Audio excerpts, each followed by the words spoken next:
Logan Paul tells Cliff Connectley that it is not right for men to tell women what to do with their bodies. In this conversation, they get into the topic of pro life versus pro choice. I'm going to go ahead and share the screen here, and we're going to take a look at a couple clips, and I'll add some commentary as we go through. Are you gonna hit the abortion one or no? You brought that up. Let's talk about it. I wasn't. You reminded me. No. It's another thing. I'm just, I mean, it's the classic like 12-year-old is, and a subset of Christians say she can't have an abortion because it's against the Bible, or it's illegal in their state, and which I think is another issue. I mean, the intertwining of church and state is a little bit difficult for me to get behind, because even though you may be an American who lives in Texas, perhaps you're not a Christian, perhaps you don't abide by Christian rules and beliefs, and so it's not legal in Texas to get an abortion, but partially because the Bible said so. And when the Constitution was written, it was heavily intertwined in that document, and so that's another thing I thought is a little hard for me to be able to get behind. I really believe in women being able to make choices with their own body, and I don't think a panel of men should have any say in that. Right. You mentioned to us when we walked. So this is a hard question. We're not going to pretend like it's easy. This is a challenging question. It's a question that we, as Christians, as believers, who stand on the pro-life side, hear often, especially when you think about obviously the last election and now the upcoming election. I'm sure this will be one of those big talking points once again. So Logan starts off, he says, 12-year-old gets the word you can't say on YouTube. I'm going to use graped because I've heard other YouTubers say it. 12-year-old gets graped. A subset of Christians say she can't have baby deletion.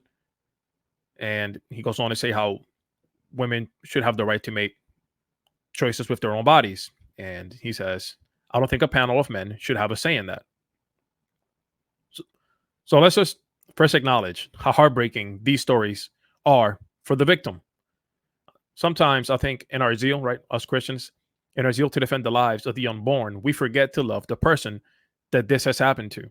First question we need to ask ourselves is, what percentage of baby deletions take place because of this horrible act? And for the women who take that route, is it truly beneficial for them? Is it what's best? We're going to take a look here at an article, Pro-Choice or Pro-Life, examining 15 pro-choice claims. What do facts and common sense tell us? So Randy Alcorn has done a ton of research on this particular topic. He doesn't just talk about it, he actually lives it out. Obviously, I'm sure if you clicked on his video, you're likely familiar with Jeff Durbin and Apologia. They do a fantastic job in this area. Disagree with some other things that they say, but I think they do a great job of this. So we're going to look at a couple snippets here and kind of see if this holds up. We need baby deletion in cases of rape or incest or risk to the mother's life. That's a pro-choice claim. So the most recent data available from the Guttmacher Institute comes from their survey of over 1,200 women, which found that 1.5% of baby deletions reported resulted from grape or incest. There's wide disagreement on the number of pregnancies caused by grape, since neither the U.S. Centers for Disease Control and Prevention nor the U.S. Department of Justice keep data on it. Let's acknowledge how much of an L this really is. Like, why isn't this being tracked? This should be tracked. This would be helpful to know. Whatever the numbers, grape is a horrible crime, and women who are victimized by it deserve our sympathy and our help. This is something that I think is overlooked by the party wearing red. The women need help too. We can't just forget about them. And in the case of a resulting pregnancy, both victims, mother and child, deserve the best possible care. So I'm going to read this story here. This one's tough. So just a disclaimer. If this is something that hits close to home for you, consider skipping ahead. Here we go. I'll never forget speaking to a group and saying every child, regardless of the circumstances of their conception, deserves to live. Afterward, a young woman came up to me weeping and was finally able to say, I've always heard baby deletion is right when pregnancy is the result of grape, but that's how I was conceived. And this is the first time I've ever heard someone say, I deserved to live. My mother was raped when she was 12. Consider that Logan's example is also talking about 12-year-old. She gave birth to me and gave me up for adoption to a wonderful family. I'll probably never meet her, but every day I thank God for her and her parents. If they hadn't let me live, I wouldn't be here to have my own husband and children and my own life. It's one of the stories. Honestly, I think you can find this PDF online for free. Um, I'm subscribed, so that's how I got it. I think it's important here. This is something that gets thrown out there, and it's important to. I think it's something that we should strongly considering the claim that gets made on this particular topic. One feminist group says some women have reported suffering from the trauma of baby deletion long after the great trauma has faded. So in a lot of cases, I would say in most cases, it doesn't help. It makes it worse. That's what I think it's often missed here when we get into this conversation. Like, yes, this is a horrible act that just happened to this woman, right? She deserves to be punished. But adding something else on top of it that is also horrible doesn't make it better. Often, I would say most of the time, it makes it worse. He continues here. It is hard to imagine a worse therapy for a woman who has been raped than to add the guilt and turmoil of having her child deleted. What she truly needs is compassionate support, help, and counseling. To be honest, the whole argument that men shouldn't tell women what to do with their bodies misses the point, in my opinion. And I think Logan inadvertently makes this point himself when talking about the baby he and his girlfriend are expecting. What happens when the woman in this scenario, right? You're in a relationship, or even if you're not in a relationship, right? But let's just assume you're in a relationship. What happens if the woman changes her mind, but the man who helped create this baby still wants to care and provide for the baby?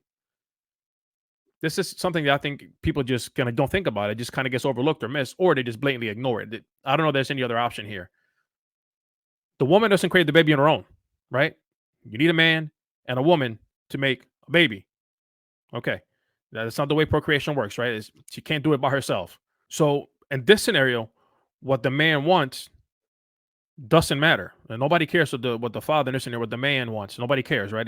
It doesn't matter. I think it's ironic because you hear these conversations about how men aren't engaged fathers and not active. And obviously, when you look at the stats, I think that's been refuted and debunked multiple times. I think it's just an L take personally. It just doesn't. It's not a good outlook. It's not a fair outlook for the man in this situation. And honestly, the red pill, they should be all over this, especially Pearl, right? Just Pearly things. She's been so concerned about how men get treated in family court. Perhaps she can use some of that field experience to make this better. Legal in Texas to get an abortion, but partially because the Bible said so. And when the Constitution was written, it was heavily intertwined in that document.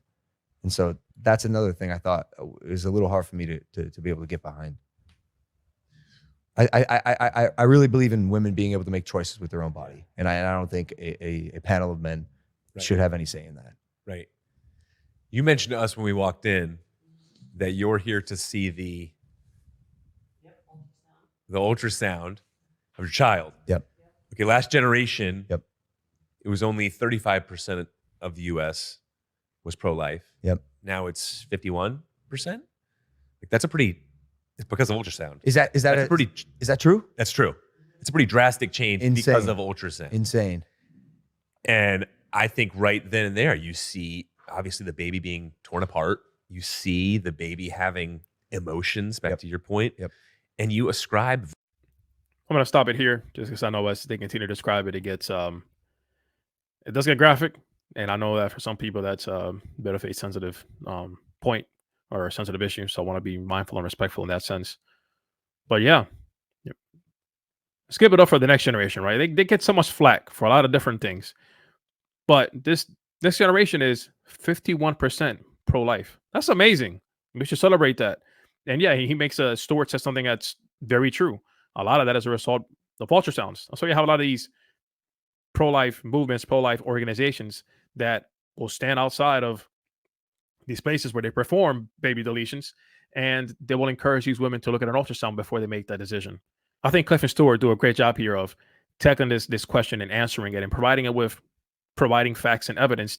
I think we consider these are little human beings that are being formed. They have human value. The size doesn't matter, where they're at doesn't matter. Either they're human or they're not. I think that's something that we need to really keep in mind as we engage in this conversation.